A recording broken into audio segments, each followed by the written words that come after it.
All right. Hello. Thank you for tuning in to Minor League Fan Club, where we travel to baseball towns exploring minor league level ballparks in their cities. I'm your host, John Southey, Chief Minor League Fanatic. And in today's episode, we're traveling to San Antonio, Texas. That is the home to the San Antonio Missions in the Texas League. The Missions, they are the AA affiliates of the San Diego Padres. They play at Nelson Wolff Stadium, which is located on the west side of San Antonio. This ballpark was opened in 1990. The team is named after the San Antonio Spanish Missions. They are located around the city of San Antonio. There are a total of 5 of them. The missions, they were built by the Catholic Church to spread Christianity to the local natives. So Nelson Wolff Stadium was renamed from the original name of San Antonio Municipal Stadium after former mayor and judge Nelson Wolff. He was a big proponent of trying to get this stadium built. Therefore, he got the honor of having the stadium named after himself. All right, and San Antonio is in Texas, South Central Texas to be exact, and it's approximately an hour south of Austin. And in today's episode, we have our ballpark guide, and this week she is Jennifer Lamb Mahoney. She is one of the mascot performers for the San Antonio Missions, so she has a super duper cool job. Sometimes you'll see her dressed up as Ballapeno, sometimes you'll see her dressed up as Mamapeno, and every now and then Henry the Puffy Taco. Our fan guide is one of my pals, Charles Dennis, and he is going to walk us through the stadium from a fan experience and then tell us some cool things to do and see around the city of San Antonio. And finally, I'll have my wife on, Miss Yvette Southey. She's going to talk about her place of work, the Majestic Theater, where they have Broadway shows, and why you should go and check that place out when you're in town. All right. And lastly, if you're listening to this podcast, I just want to let you know it's also available on YouTube. YouTube will have some of the visuals that we talk about sprinkled throughout the episode, so you can see exactly what we're talking about. And likewise, if you are watching this on YouTube, then you can listen to this on any of your favorite podcast platforms. Now let's get into this week's episode. All right, so welcome to the show, Jennifer. Thank you so much for being on the show today. I am really excited to have you here. I know we've met a handful of times at the Mission Stadium. You do, as I mentioned in the intro, have a very cool job in sports. I love it. And I think it's probably one of the best jobs that you could probably get besides being an actual baseball player. I agree. I think it is. So I actually have a little bit of experience doing this job, but you are a mascot performer. Mm-hmm. So what you're saying is that you endure the hot San Antonio heat in a couple of the Missions mascots. But I did learn in a recent podcast episode that you were on that you didn't even want to do this job. It kind of fell in your lap. It did. So can you tell us, the viewers and the listeners, how you became the mascot and what your experience of being a mascot is? Yeah, absolutely. 2017, I don't know if you've met Rob, but he's the owner of Party Pals SA. He's we're the third party company through the Missions or with the Missions, but we used to go to the gym together, and he's had the Party Pals SA. He's had that for a few years already with characters for birthday parties, stuff like that. He used to be the Orlando Magic mascot stuff.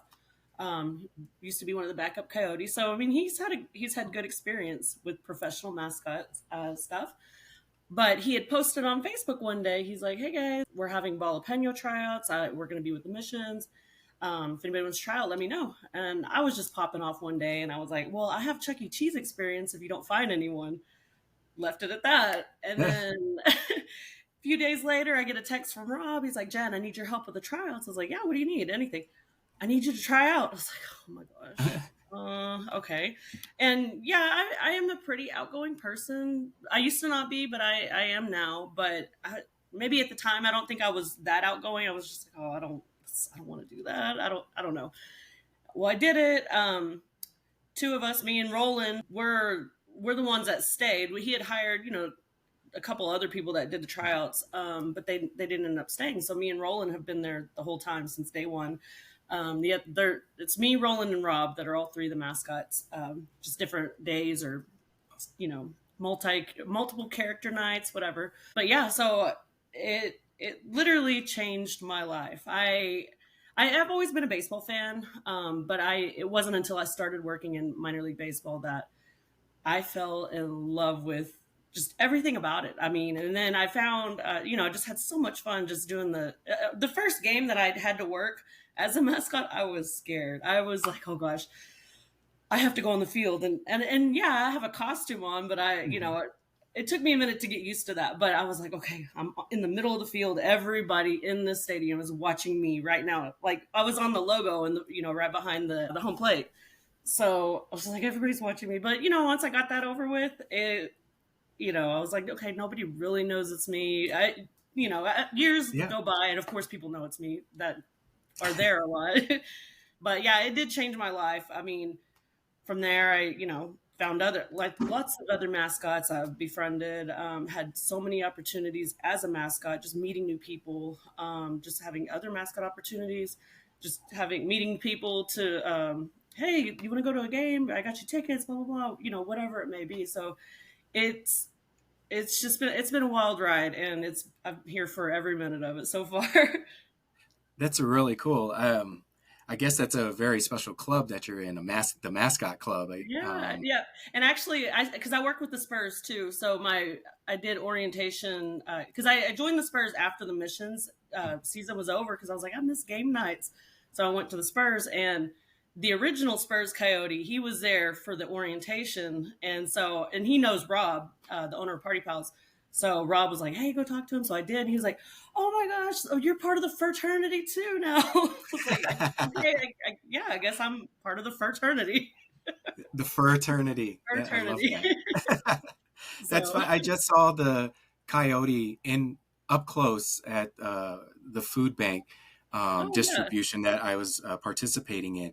I didn't realize how tall he was. He's huge. I think he's a backup coyote.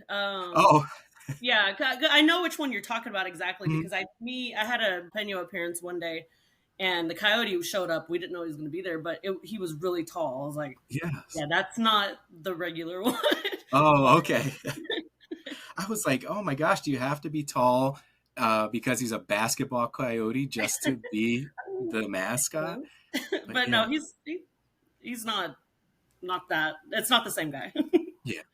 So I can echo what you were talking about being nervous, because like I said, I have a tiny bit of experience being a mascot. About 2 decades ago, I was an intern for a toy store in Boston. And so I'm through and through, I guess, ambivert, but more leaning towards the introvert side. So I was nervous getting in the costume. They were like, you got to get out there. You got to dance for us and bring people in. And I'm like, I don't want to do that, Yeah. But I got used to it because, like you said, nobody knows that you're in that costume. But that's where everything got weird for me, because one of the weirdest things that ever happened to me. So like I said, it was in Boston, and they sent me out on a parade day after the Patriots had won the Super Bowl. Okay.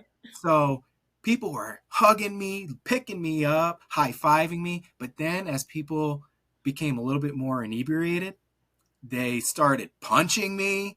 They started pushing me, groping me. I was like, this is the weirdest and funnest experience I've ever had, but I've never done it again. So I love what you do, and I think it's really cool. But Yeah, I mean, it's fun to bring the. I love the fans. I mean, it's so much fun just interacting with the fans. Like it's just fun. It's just I don't know. yeah, no, I get to see you because for the listeners and viewers, this is my hometown. The kids enjoy the mascots so much. You Mhm. see the mascots get flagged down, and you guys will take pictures with every single person that asks, unless you have something on the field. Of course, you kind of rush off and try to do that Yeah. really quick. But you come back out and you're back there taking pictures with the kids for hours. So hmm I mean, I applaud you guys for doing that, especially like I said, in the hot San Antonio heat. Yeah, I was just I was talking to somebody about, because I did a job yesterday, not mascot job, but I did a different job yesterday where I was outside for 3 hours in the hill country. So it was like 38 degrees. I Oh, was freezing. And I was telling somebody, I was like, I will take 100 plus degree temperatures in costume any day over being that cold. I just can't do it. I cannot wow. do it. Well, Maybe I was that's meant to be a mascot if I'm yes, enjoying the heat. of course. So that's a pretty wacky job. So speaking of wacky, if you're our ballpark guide, so I just kind of wanted you to walk us through Wolff Stadium. If I was to go on a road trip to San Antonio to see the missions, what promotions might I schedule the road trip around? I mean, I don't know what we have coming up for this season. I know, I know bobbleheads are, of course, a huge promotion. Me personally, that's my favorite promotion of Mm-hmm. anything. Or jersey giveaways too are fun, but the bobbleheads just, there's just something special about a nice bobblehead. I don't know, but usually that's what I schedule all my visits around to any stadium. I just like if I can get a really cool, giveaway, do that. T-shirts are good. I've seen flip flops or the chanclas. Sorry, the chanclas. Straws was our sponsor, I think, for that year. But I don't know. I mean, I don't. Again, I don't know what promotions they have for this upcoming season. But me personally, I love the bobbleheads, and I know there's always a very long line for the bobbleheads, even jerseys too. Yeah, absolutely. So, what time do you think people have to get in line for those kind of promotions at Um, this stadium? I want to say because usually I get there, depending on what day, but usually I get there maybe a couple hours before, and there's usually a little line already built up, and so usually first pitch is 7:05, I think. So Mhm. like I get there usually about 5. But there's people I've seen line up at like 3:30. I mean, I guess it just kind of depends. So 3:30 for a 7 o'clock game. That's I've seen early. they bring their chairs out. They bring their chairs.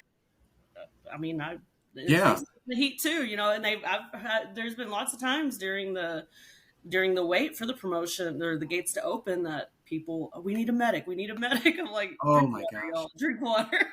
Yes. And I've experienced not the medic part, but the heat, Yeah, where there are certain places where I think you have to stand like under the tree if you get that spot, yeah. and because yes, it. I mean, I think this past year. It was 105 or 110, and we were standing out there for hmm one of the jerseys. Yeah. Um, And then as but far as sorry, I was gonna say as far as the promotions like that we have like just during the week, Thursdays are always a huge hit just because it's Flying Chonkless night. Everybody oh loves right, Mamapeno. And then I think I don't know if it's the same every year, but I know it's like Taco Bell Value Night or something. So they get a little, hmm. there's discounts on stuff. And then we have $2 Tuesdays that people like. But I Okay, think probably those are probably the busiest days, Tuesdays, Thursdays, and then of course Fridays and Saturdays if there's something going on, especially. okay. So. So yeah, like you said, Mama Peno comes out on Thursdays. Can you explain? And for the viewers, I'll put up the pictures in the video. Okay. But can you explain what Mama Peno and Ballapeno Jr. and Henry are? Yeah, absolutely. So of course you have the Penos. They're all jalapenos. Mama Peno, she's the matriarch of the family. She's new. Well, not new, but she's been there what, maybe 4 years now. I'm not sure. I don't know. She's been there for few years already. They did that, and they made a new character for the what is it correct me if I'm wrong. The Divertido, Oh, Copa de Divertido. I don't know, something like the fun cup, basically. Diversión. Yeah, that one. Yeah. Sorry, guys. But yeah, the MILB had pushed or promoted that. They started with, I don't know how many teams it was. We were one of the first ones to come out with the alternate Hmm. mascot or team name for that day or for that thing. And we got second place because the first season, I don't know that they do it anymore, but the first season they actually had a trophy, like a cup, Oh, and the winner that was voted the winner got to keep it. And I think it was the Albuquerque Isotopes. oh, they were the mariachis. Yes, Hmm. they won. I was like, come on. I was like, yeah, everybody likes mariachis, but the Flying Chanclas Yeah, is flying. Yeah. it was a huge hit. Even like, I mean, we had like people from all over. It was a big deal. It was a big deal the Hmm. year that I it came out, remember. especially. Yeah. Yeah. So I feel like we were ripped off on that. We were cheated out of the trophy, but that's fine. That's fine. That. Yeah. And then of course, Ballapeno, he's the main one. I think he came out in '92. That's when they presented, because Henry actually was the unofficial mascot for a while, for a long Oh. time, many years, and then we got our own mascot, Ballapeno. So, and then I don't know where Popper came in, the little baby Ballapeno. I don't know where his story starts. Maybe we need to come up with something to promote it. But the kid, everybody loves when Popper shows up. So Yeah. Popper only comes out really if we have a kid that's wanting to go out and fits in the costume, because it's too small for me. Oh, But we'll have some kids that they're really genuinely interested in checking out the mascot world, and perfect. Popper is perfect for that. I So didn't realize that was a child in there. yeah, unless it's a small adult. But I mean, we've Yeah. had a small adult before, but usually it's a child, an actual child. Oh, that's so cool. Yeah. That's really cool. Maybe I'll have to get one of my kids to jump in there. Hey, let me know. We'll bring Popper out. For sure. Wolff Stadium was built in 1994, so it's an older stadium. It's the oldest stadium in the Texas League. Right. What do you think makes this ballpark special still? What amenities why do people want to come to this stadium? Of course, they're trying to push for a new stadium. Everyone is. And like I said, I travel to all these different stadiums, and there's some really nice brand new Mhm. stadiums, minor league, that blow us out of the wall. One day, maybe we'll get it. But to me, it's like it just feels like home. I'll go visit wherever, and then I'm like, I'm ready to just go to Nelson Wolff Stadium. That's just where I belong. So what would people want to come and see when they come to see a classic stadium, I guess you could say? Yeah, I mean, of course, minor league baseball is fairly inexpensive. I mean, I know prices have gone up and everything, but for the most part, minor league, it's a good family friendly event. Lots of people like, oh, I want to take my kids to somewhere. I don't want to spend a ton of money. You go to SeaWorld, you spend a lot of money. I mean, you could Yeah. spend a lot of money at the baseball stadium, but if you could, they have lots of deals and stuff where people can it's cheap night, just so you can Hmm. go just do something with the family during the summer and keep everybody entertained. I mean, there's lots of entertainment there, obviously, besides just mascots and baseball. There's lots of stuff to do for it. I would just say it's just something family friendly to do. Uh, Okay. that would be my opinion, I No, guess. yeah, and I agree. I mean, the stadium is older, and I'm crossing my fingers just like you that we'll get a new stadium more centrally located, Yeah. especially compared to some of the other stadiums. There are some things that I think are missing from our classic stadium. There are still reasons to come and see it. I think, like you said, there's the team really ties in the community with like Mhm. Mamapeno and Yeah. Ballapeno and the culture. So just seeing some of those things uh, Mhm. kind of makes people want to go for sure. So the stadium is uh, 10 miles from downtown. And if I go to a game from a road trip, one, how's the parking at the stadium? And then where would I stay if I come to the stadium and I want to stay the night? Where would you Yeah. recommend? Um, I don't live that far from the stadium, and I know like where they send the players, the visiting team players, like that Holiday Inn that's over off 151. I've stayed there before myself, and that's actually it doesn't break the bank. It's a nice hotel. They even have a pool, But I've stayed at that Holiday Inn. My family comes in, we just want to stay over there, not at my house. Mhm. Yeah. But there's a few hotels in that area. Even off 410, there's some several hotels. And then as far as parking as the stadium, to me, it's kind of easy. There's plenty of parking. I would recommend going on like the Thursday nights or Tuesday nights, because you got $2 Tuesdays, Taco Bell value night, where it is cheaper parking. Mhm. $2 parking, and then Thursdays I think it's $5 parking. And again, I don't know if prices have changed upcoming season. I'm not sure. So, Right.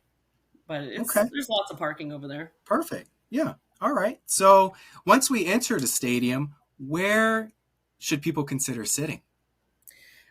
I mean, yeah, it's cool sitting behind the dugout and close to the field, but honestly, you saw how hot it was last summer. You felt how hot it was. Oh, yeah. That second row, where I've seen you all the time, is just the upper part on the 200s.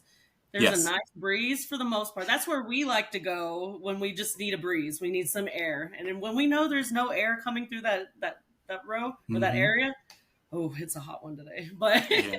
but yeah, I mean, That was I like that second floor for the breeze. yeah, that's our secret. Yeah, gotta get That was people in the sleep. secret seats. One of my favorite things to do at any ballpark is eat. Mm-hmm. What are some of your favorite things, or what should people try when they're at Wolff Stadium? Yeah, my personal favorite is the Philly cheesesteak. Don't come here thinking you're gonna find Philadelphia stuff, like you're in Philadelphia, but it's good. I like it. They have the chips, or I don't know if they make them themselves, but it looks like the homemade potato chips. I Mm-hmm. don't know what they do, but it looks like that. They're good. Of course, the chicken on the stick is always a popular one. The funnel cakes I think are good, and of course my other favorite is the popcorn, the kettle corn. I love the Oh, kettle corn. okay. Those all sound really good, and now I can't wait to get Yeah, back. yeah. And then I don't know that area. It's like a food tent on the like right field, I guess, or the first base side. There's Mm-hmm. that food tent. I've only had the chicken on the stick there, but they have a lot of other options that I've never even tried. I Right. I don't even know what all they have, but I know that they had so many more options that I guess it's harder for me to get over to that area because to where my locker room is. So Ah, I okay. just don't go. I think this will be the last question. What kind of activities do the missions do to attract the kiddos? Hmm. Well, of course, I think like a lot of stadiums have running the bases at the end of the games. I think we do that Friday and Sundays, if I'm not mistaken, Mhm. unless they change it again.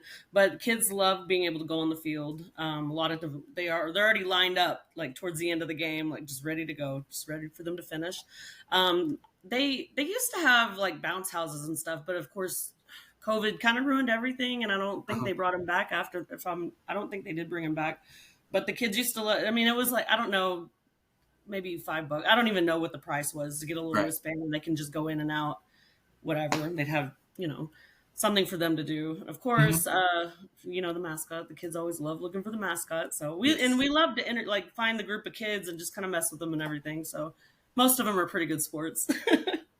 Well, that's good. Yeah. Well, Jennifer, I thank you so much for coming on and being our ballpark guide for the San Antonio missions. If anybody wanted to follow you or the team, where can they find you? Yeah, so I do have Facebook, but it's more just like geared towards family and stuff. You could always Mhm. add me, Jennifer Lamb Mahoney. My Instagram is where I'm more. That's more There's more activity on that one for me. My is at J Mahoney L. It's J and then Mahoneyl. Yeah, that's the two main ones I use, I guess. And then the team, of course, Facebook is San Antonio Missions Baseball Club, and then Instagram is SA Missions. And then also the at Party Pals essay, you find a lot of our content on there as well. Awesome. Thank you so much. I'll be Mhm. sure to put those in the Yes. show notes, all linked up for everybody to follow. So, Jennifer, I want to thank you so much for coming on and being our guide once again. And I hope to see you again doing your silly skits on Wolff Stadium's field. We'll be there. Awesome. Thank you so much. Yes, absolutely. Thank you for having me.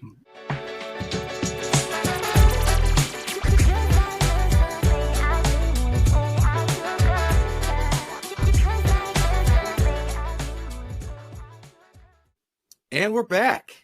In this segment, I would like to welcome my foremost San Antonio friend, Charles. Hi, Charles. Thank you so much for coming on today. I really appreciate you being here.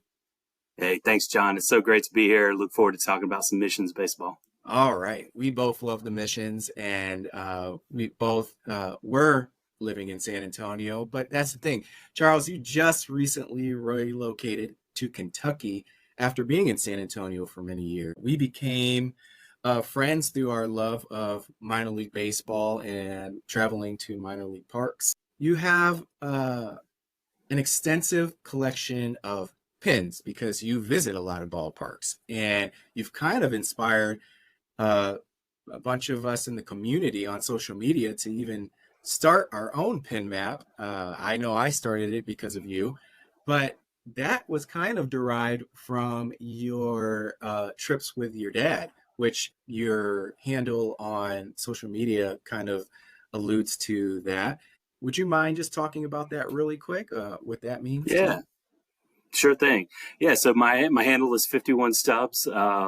Starting when I was in the 6th grade, my dad and I kind of started on the quest to see all of the major league ballparks and finished that by the time I was a senior in high school. And then everybody started building new ones. And so we just kept going. By the time he passed in 2013, we had visited 51 major league ballparks together. And so that's my kind of ode to my dad, as I've been able to keep on with the major league. And actually, I don't know that I've talked about the origins of the pin map, but that actually did. Yeah, it came from my dad. And for one Christmas, he gave me a set of all 30 major pins because we had already been to all of them. And so that's how it started. And then I just kept doing it with the minor league. And so kind of in honoring him, I'm trying to see all 120 of the affiliated minor leagues. I'm at 94, and that's usually my first. I beeline it to the team store to see if they have a pin, and I have a whole spreadsheet where if I don't find the pin, I keep them there so I can maybe find it on eBay, or others like yourself or Eric Profit, or if somebody's at a ballpark where I need a pin, I send them on a little task to grab me one. Awesome. Yes, and that's I'm just like you.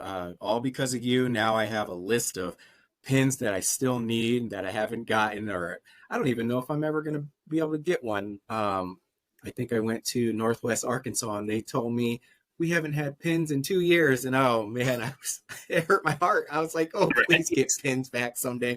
But my way around that right now. So I actually am missing New Orleans in Northwest Arkansas is one, but I bought pins for the city or the state, and I just stuck it on the map just to take up space for now, just to show that I've been there, as opposed to, oh man, I got chewed out by TikTok before because I have a clear push pin in El Paso because they didn't have pins, and they couldn't see the clear pin in my map, and they were like, there's actually however many are in Texas, I think 8 stadiums in Texas for minor league. And I said, no, I know it's there. There's a clear pin. And they said, it doesn't look like you've been to all of them either. And I was like, oh my gosh. So I try not to make that mistake anymore, but yeah. Ruthless. I know they were very ruthless with me. But Charles, you already answered one of the questions I was going to ask you. How many have you been to? And you said 94. That's amazing out of 120. Wow. Correct. I do. I have been to a few more, like before the downsize, and then some ballpark. Like, so I did make it to New Orleans, and I don't have that number off the top of my head, but yeah. I'm just so focused on 120 that I focus on that. So yeah, we're at 94, and doing some planning for this upcoming season. I think the goal will be to get to 100 by the end of this season. I love it. Yeah, I think I'm going to add a couple more as well this summer, and I can't wait. I love visiting ballparks, hence this podcast, right? Yes. So, Charles, you were a season ticket holder of the missions. I mean, that's how we saw a lot of games because you invited me out to several of them. So, I think you're the perfect person to be our fan guide today for the missions, Wolff Stadium, as well as the city of San Antonio, because you did live here for a number of years. So, I wanted to ask you, since you are pretty familiar with visiting stadiums and understanding what's the cooler amenities. I've said in the first segment that Wolf Stadium is an older stadium. So, can you share with the listeners and viewers what makes the Mission Stadium unique, and why should people want to make it a stop on their road Yeah. trips? Absolutely. So I think one thing about the Wolf is that it's in a part of town that isn't like your kind of stereotypical tourist spot in San Antonio. Obviously, we know about the Riverwalk, and but the Wolf is not too far from downtown. Also, if you're coming in with kids, it's just off of what's called Highway 151, and just up 151 is SeaWorld. And so, if you had the kids and wanted to come and make a trip, you could double up with a visit to SeaWorld as well as to the Wolf. I think one thing so with all that makes it really easy to get to, it's driving to it is super, super easy. Parking is very plentiful. There's no issues there.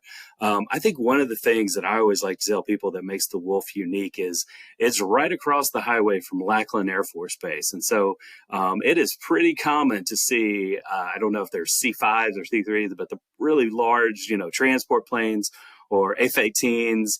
I always turn into just a little kid again when the fighter jets are coming around, where the landing path is just kind of left center field. And so you're watching the game, and then all of a sudden, boom, this gargantuan plane is landing. So I think that's one of the cool parts of it. And I think there is a little bit to be said about it not being in kind of a touristy part, and it's super easy to get in and out of. Yeah, absolutely. And I didn't even think about that because I began photographing minor league games. And that's one picture that I keep missing is with those big C5, C17s or whatever they are that are just slowly landing. I mean, they take a long time. They're so heavy, but they land so slowly, but it is very cool. And then, like you said, the fighter jets, that was the first career I thought I was going to do when I was a kid. And I love fighter jets to this day. They're awesome. But yeah, so in the first segment, Jennifer, she shared how she likes to eat certain things at the stadium, but she didn't know about all of them. So I was just wondering if you could share anything unique that fans might be able to try when they're at the stadium. Being a resident, I usually would have maybe a meal before going out.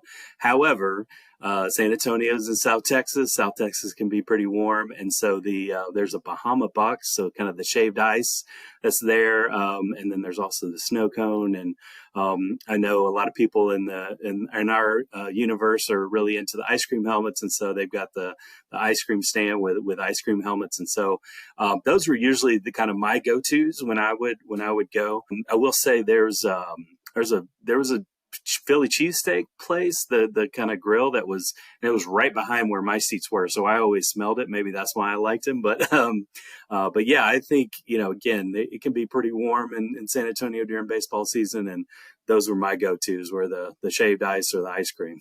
Yes, that shaved ice, that Bahama Bucks, I always get the biggest one because, man, it's delicious. Yeah. So yeah, that is a good choice. So like you said, the weather in San Antonio can be brutal during the games, and that's being generous. So how can a visitor truly enjoy the game and endure the heat at the same time? Yeah, that's a great question. I will say my approach to this was approved by my ticket rep, because where I would sit, she said, I sit my parents right across the aisle from you. And so I knew that I was onto something when somebody that works there was putting her beloved parents right next to where I was. At the Wolf, like the top kind of two rows, maybe three, but it's safer if you just do the top two rows from like section 205, 203 and around are underneath the overhang of the suites, but you still have a very clear view. It doesn't block your view, but what it does is gives you shade. And so can't tell you how many times I would be at a Sunday game, which are right in the middle of the afternoon, and all of a sudden, half the stadium is sitting right next to me because I'm in the shade. And then also it would work out with rain delays, and so you're covered from the rain and no worries. So my patented, and now that I've moved, I don't mind sharing this secret, far and wide, but section 205 row V seat 20 was where I was at all the time. But like I said, if you're in those top two that are kind of in the around kind of dugout to dugout, you're in the shade and you're in the and you're under the overhang. And then I don't know what it is. In fact, one of my friends that was a reporter for the Express News talked with Judge Wolff about this. And when they were building the stadium, they kind of had this decision to make about, which way it was oriented. And they chose, even though it might be tougher for hitters because there was that breeze coming in, they chose it that way. And so there were numerous times I would leave my house and it would be, 99, 100 degrees. And I would get into my seat, and I'm just, the whole drive, I'm thinking, oh my gosh, I'm going to roast. And then I get in my seat and there's that breeze that would come in, and I wasn't like cool and needing a jacket, but I was just like, this is actually comfortable. So that's my go-to secret for enjoying a game in a hot San Antonio summer. That's the perfect secret because I stole it from you, and I actually sit in section 203, where it was just opposite of where you used to sit. My wife and I will sit there because of the breeze. So I thank you for that secret. And if anybody ever comes to a game, you can find me over in 203. And then Charles is gone now. So like you said, 205 is wide open. So, so thank you, Charles, for that secret. There is promos that are very popular with Missions fans. Can you talk about your favorite promos and how people should go about the promos for San Antonio Missions? Yeah, absolutely. So you're right. Anytime there's a promo, I mean, there is always a long line. And so I will give a lot of credit to the front office staff because they, and I know a lot of other teams do this, but when in our ticket package, we could pay, a little bit extra, and they would set aside the promos for us so that we didn't have to get in line. But if you're coming in from out of town and you are interested in the promo, I mean, at least 2 hours before, like it can be dicey if you try to cut it close on, opening gate time. So each year I loved Bill Miller, it's called Bill Miller BBQ, but I don't know. I always got the fried chicken there, and their sweet tea is really good. In fact, that's one of the promos. The contest in between innings is a sweet tea chugging contest for Bill Miller's. So they have the big thermal mug, and I think you can bring it to the game and get it filled at the Bill Miller concession stand. And so that was one of my favorites. And, I love the bobbleheads. And so having on Adrian Beltre bobblehead from back in the day, but nothing beats, the Mamapeno bobblehead that I have that has the instead of the bobblehead, it's the bobble arm of her throwing the chunkla. Those were definitely some of my favorites. Yeah, those are great. I learned from Jen the reason why their heads don't bobble is because they don't have a neck. So they had to make them bobble somewhere else, that's pretty cool. The bobble arm. I will say I missed. It was just incredibly unfortunate circumstance, but I was in line. I got in there super, super early. I was in line to get flip-flops, to get chanclas. And they had to cancel the game because either one team or both teams, they had so many players that had gotten COVID that they had to reschedule the game. And with my previous life, I traveled a lot, and I was actually traveling when they rescheduled. And so I didn't get my chunklas that I'm sure cost maybe 25 cents, but I was like, they would have been priceless to me. Yeah, because there's an attachment every single time for any promo that you stood in line for and you don't get. There's so many that I have not gotten that I have an attachment to that I still look on eBay or Macari for because I want it. Because I stood in line, 110 degree heat. I earned it. So where is my my prize. Yeah, yeah. If which that also reminds me, I was going to give a tip if you do, stand in line. If you got a group with you, bring a chair and just have someone, stake out and take shifts going back and getting in the air conditioned car. Yes, that is a great suggestion. So now we're gonna go and see if we can visit San Antonio, okay? Because you're our fan guy, not only for the ballpark, but you're gonna just let us know where visitors can go in San Antonio. So of course, you've already said there's the Alamo, there's the Riverwalk. That's what everybody always thinks of. But what are some of your favorite things to do during the baseball season that people can do that aren't the Riverwalk and the Alamo? Where should they go when they're from out of town and they want to visit? Yeah, it's a great question, and one I absolutely love answering.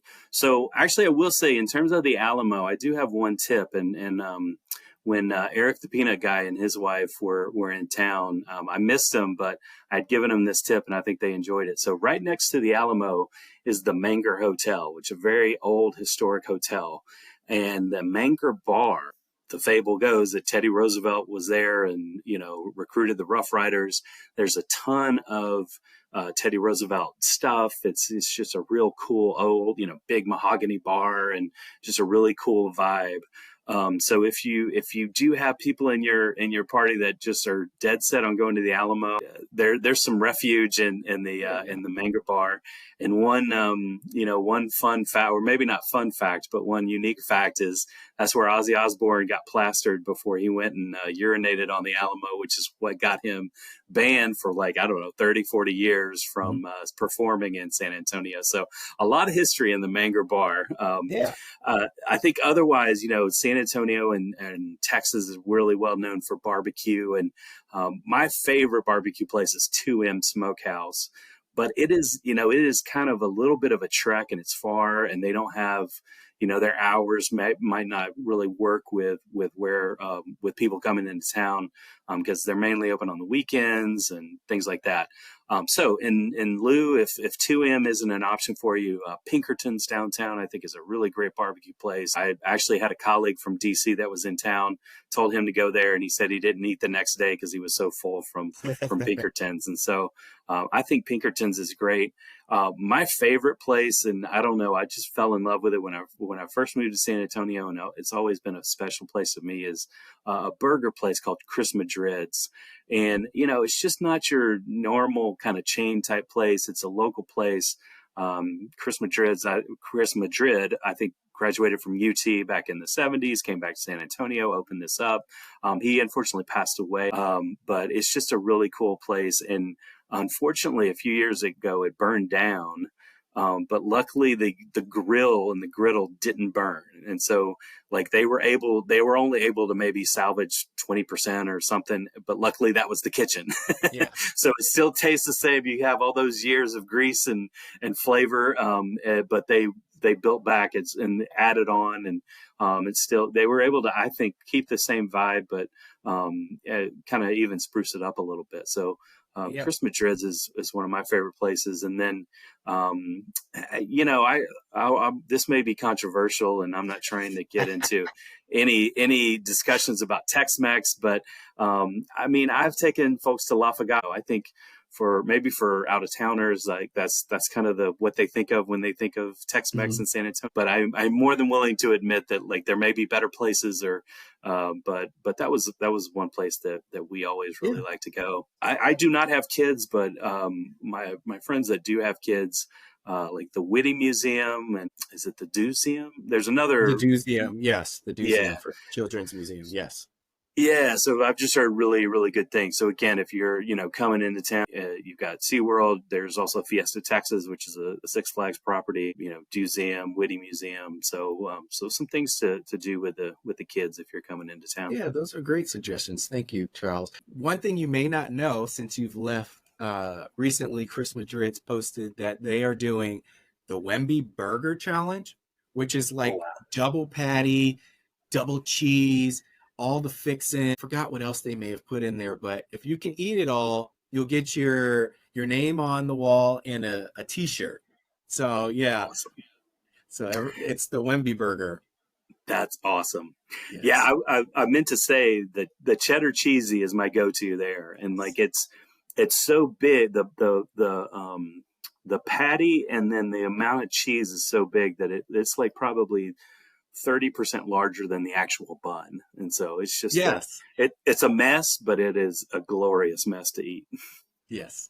So I'm going to be a little controversial here because you were. So San Antonio is known to have the best tacos in town, or in the state, I should say. Where can somebody get the best tacos from? Oh, so there was a place at one point we lived kind of near Chris Madrid, so kind of in the Monte Vista area when we were renting or almost park. Rolando SuperTaco is a good place. We had one in our neighborhood that I always went to called Mimi's Barbacoa. What was it a few years ago? If you Google San Antonio Express News 365 Days of Tacos, they had a writer that visited 365 taco places in San Antonio. And I like the way he didn't rank them 1 to 365. I think that would have been impossible. But he had kind of a tier system where he said, like, no, I forgot how he phrased like the ones that just weren't that special. And then one tier was like, this would be a good neighborhood spot. And then the top tier was, you travel from anywhere in the city and go here. And so there was one over off of W.W. White that I think was number one, and I can't remember the name, but I had a day off randomly one time and needed to be over there, and I hit that place up, and it was ecstatic. Oh, it was amazing. So Good to know. so yeah, 365 Days of Tacos, San Antonio Express News. Google that, and it'll give you all kinds of suggestions. I'll have to check that out. I never heard of that one. That's a good one. Okay, let me ask you one more question. So Fiesta is something that many people from out of town may not know about. They're probably not familiar, but it's probably the most celebrated event in San Antonio. It also happens to occur at the beginning of the baseball season. Can you just explain the gist of what Fiesta is to anybody who's unfamiliar and why they might want to schedule a trip to San Antonio for baseball and Fiesta? So I don't know the total origins of Fiesta, but yeah, once you move to San Antonio, you learn quickly about the event. And so it's in La Vita, which is the old square, really cool part of downtown, and a lot of food vendors. It's music, parties, and so it's a very like festive event. So this may not be a good comparison, but a little bit like a downsized Mardi Gras, if you will, with kind of San Antonio style. And so I know some friends of mine work it every year and have what is it? The chicken on the stick is a favorite and as kind of a rite of passage that you have to have when you come to San Antonio and go to Fiesta for the first time. And it's around again, kind of that spring theme. And the fun things, just so to warn people, the cascarones, so it's these eggs with confetti in it, and people may pop you on the head, and it's kind of a little bit of I say this word term loosely, but some folks get into some little wars over it and try to sneak up on each other and get those. But yeah, it's a fun event to just come out, and that's usually that time of year is actually decent weather in San Antonio, and it's not blazing hot yet, and so all those factors are kind of come into play, and it's a fun time. Awesome. Thank you so much, Charles. So you were the perfect fan guide today, and I appreciate you coming on and giving us a tour of Wolff Stadiums in San Antonio and the Missions. So I am going to miss you. I'm kind of sad that you're gone and you're in Kentucky, but you know what? It gives me an opportunity to see you at some other stadiums out of town. So I can't wait, and I look forward to that. So Charles already alluded to it. His handle is 51 Stubbs, and that's on X now. Is it anywhere else, 51 Stubbs? No, I've kind of just stuck with that. Perfect. So Charles, thank you so much for being on, and I look forward to seeing you again in the future. Absolutely. Thanks for having me on, John. All right. Thank you, Charles. Yeah.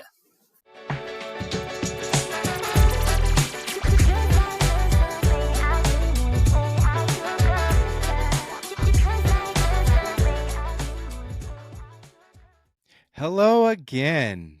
This is the final segment for this week's episode. I'm thrilled to introduce my final guest for the places you should visit or do while in town segment. I have none other than my beautiful wife, Yvette. Yvette works for the Majestic Theater, which is a designated historical site in downtown San Antonio. Welcome to the show, my love. Thank you for coming on. Yeah. Hi. Thank you for having me. I'm so excited that you're here and you are taking the time to share with our listeners and viewers about one of the beautiful places in San Antonio. So speaking of beautiful, I think the Majestic Theater is a very beautiful place. From the outside, it's pretty unique in itself, but when you walk inside, you are pretty much in awe because you can't even believe somebody could put that kind of work into a place. Would you mind sharing and describing the beauty of this magnificent theater as we both know it is? Yeah. So the theater was built in 1929 as the first air conditioned theater in the South. And it originally started out as a theater for picture shows, so movies as we know it. And it's just a beautiful venue, and they have anything from Broadway musicals to comedian show, comedy shows, as well as concerts from time to time.